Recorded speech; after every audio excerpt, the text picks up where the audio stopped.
سلامونه. آیا کله مو داسې فکر کړی چې څنګه ځینې شخصیتونه کولی شي چې په لکونو او حتی میلیونونو خلک پر ځان راغونډ کړي په داسې حال کې چې ډېرو نورو خلکو ته 15 کسان هم غوږ نه نیسي؟ لیډر، رهبر یا سرلاری د خاصو ځانګړتیاو څښتن شخص وي چې کولی شي په یو ډېر سخت او حساس وخت کې سر راپورته کړي، د یو هدف لپاره خپل آواز اوچت کړي، دغه آواز د خلکو غوږونو ته ورسوي او د هغوی زړونو ته یې ورښکته کړي، خلک پر ځان راغونډ کړي، په هغوی کې جذبې او ولولې راوپاروي او هغوی د یو هدف ترلاسه کولو لپاره د ځان پسې کړي. نن زه تاسې ته هغه 15 ځانګړتیاوې درپېژنم چې ریښتیني لیډران یې لري.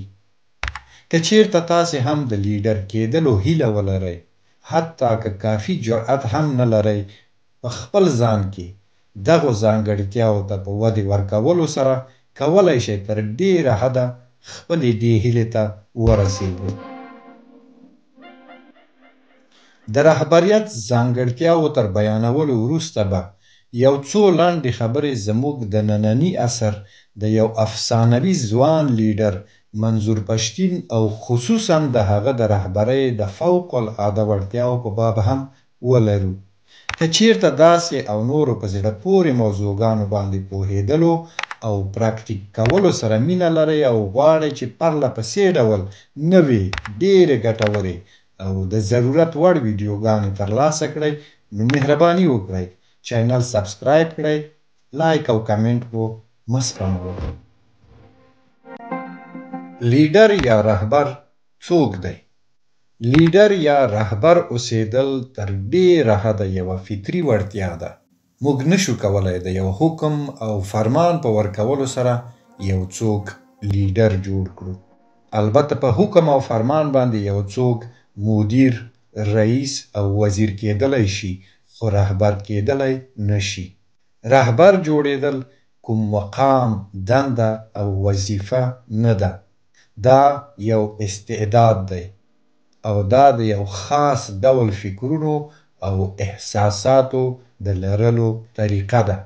یو کس هغه وخت لیډر جوړیږي چې وکولی شي د خلکو اعتماد ترلاسه کړي او وکولی شي هغوی د ځان پسې لښکر کړي.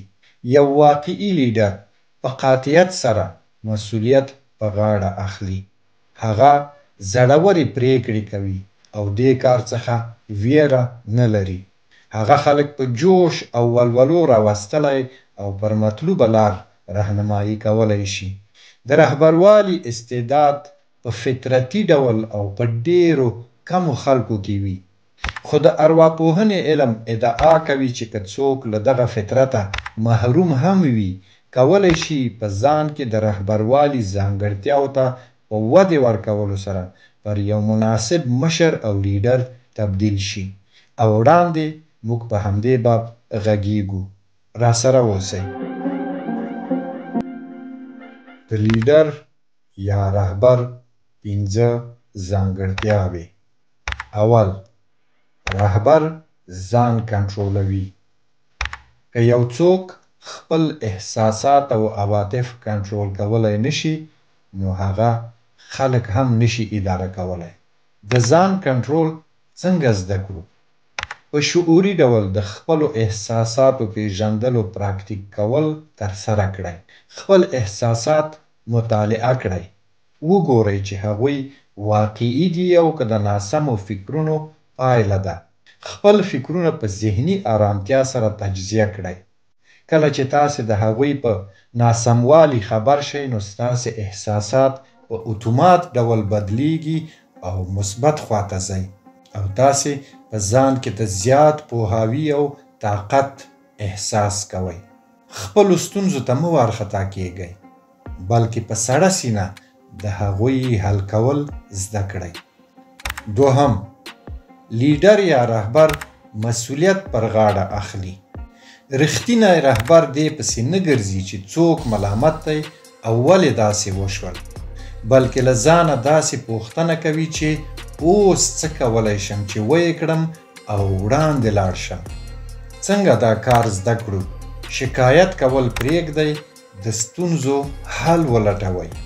په هر ډول حالاتو کې داسې فکر او پوښتنه له ځانه کوئ چې هدف ته د نږدې کېدلو لپاره زما بل ګام باید کوم وي. دریم، لیډر خلکو سره معاشره او خبرو کې پر ځان اعتماد لري. هغه په ډاډه زړه واضح او روښانه ډول خپل نظریات بیانولی شي. د خلکو ذهن ته خپل مطلب په ډیره آسانۍ وررسوي او هغوی په جوش او جذبه راولي. څنګه دا کار زده کړو؟ په لوړ غږ، ورو ورو او اعتماد سره خبرې کول تمرین او تکرار کړئ ترڅو عادت مو شي. خلکو سره د سترګو یعنی نظر تماس ساتل یا په ساده وینا د هغوی سترګو کې سترګې اچول تمرین او زده کړئ. یوازې خپلې خبرې مه کوئ، نورو ته غوږ نیول هم زده کړئ. څلورم، رهبر هره ورځ زده کړه کوي. واقعي رهبران تل زده کړه کوي. خپلې پوهې او خلکو سره تړلو علومو ته وده ورکوي. څنګه دا کار وکړو؟ د رهبرانو او رهبریت اړوند کتابونه ولولئ. د سترو لیډرانو د ژوند او کړنو بیلګې مطالعه کړئ. د مدیریت، مذاکراتو او اغیزې کولو مهارتونو ته وده ورکړئ. پنځم، لیډر له خطاو کولو ویره نه لري. خطاوې او تیروتنې کول د پرمختګ د مزل یوه حتمي برخه ده. ټول رهبران خطاوې کوي. خپلې خطاوې تجزیه کوي او اصلاح کوي او یو ځل بیا عمل ته وردانګي. څنګه داسې وکړو؟ که چیرته مو خطاوې وکړې، ځان مه ملامته کوئ، بلکې څېړنه یې وکړئ. د خطا ځای او وخت پیدا او اصلاح کړئ. ځان سره همیشه دا خبره تکراروئ چې غلطۍ او خطاوې کول طبیعي کار دی. او اوس راځئ د لیډرشپ دغه اصول د اوس مهال پښتنو افغانانو د یو افسانوي ځوان لیډر منظور پښتین په چلند کې ننداره کړو. اول، د خپل ځان خپلو احساساتو ډاډه مدیریت کول. منظور پښتین د خپلې طبیعي زړورتیا ترڅنګ په ډیرو سختو، ګواښونکو او له فشاره ډکو حالاتو کې هم کولی شي خپله آرامتیا او د اطمینان حالت وساتي.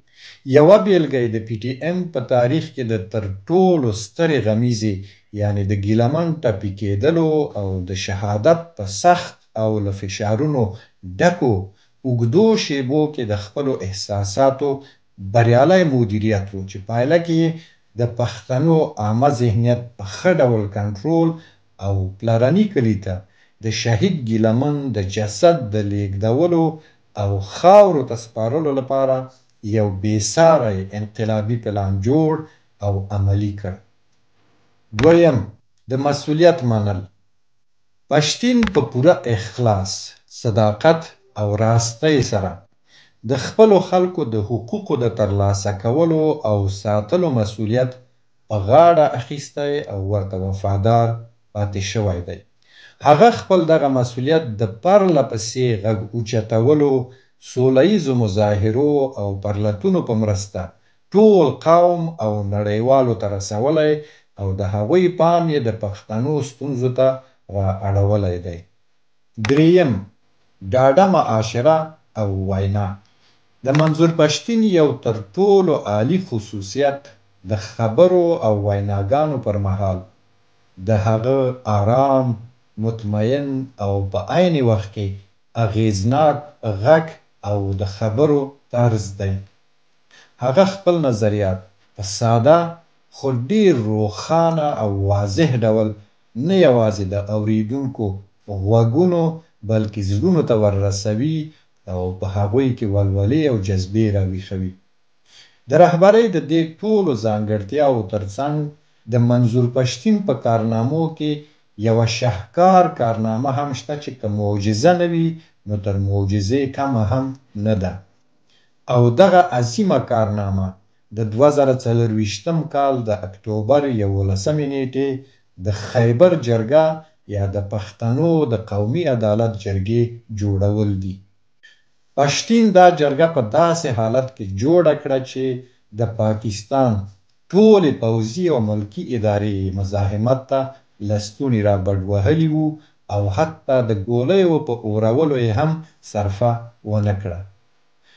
هغه په دې جرګه کې په سلګونو او بلکې په زرګونو جلا مخالفو او حتی دښمنو ډلو ویشل شوي پښتانه پر یو ټغر راټول او د پښتون د مظلومیت روایت یې د هغوی مخې ته کېښود او په دې توګه هغه د یو ناممکن کار په ممکنولو سره د خپلې رهبرۍ فوق العاده جوهر نندارې ته وړاندې کړ.